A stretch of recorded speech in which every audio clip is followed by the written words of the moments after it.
કૃષ્ણ. આજે હું safe shift કઈ રીતે લેવાય તે સમજાવું.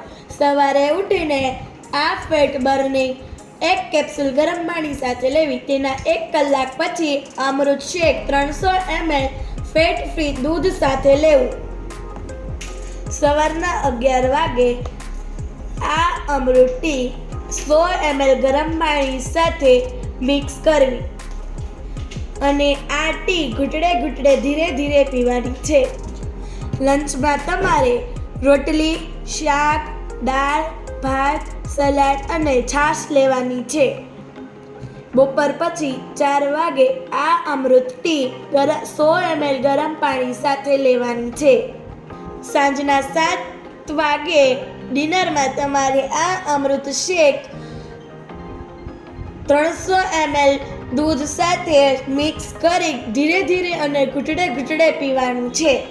સાવચેતી તમારે એ રાખવાની છે કે તળેલું, મેંદો, શુગર લેવાનું નથી. દરરોજ 10 થી 12 ગ્લાસ પાણી પીવું અને 1 કલાક એક્સરસાઇઝ કરવી. જો મેં તમને જણાવ્યું તે પ્રમાણે કરશો તો તમે 100% તમારા ગોલ સુધી પહોંચી શકશો. Thank you.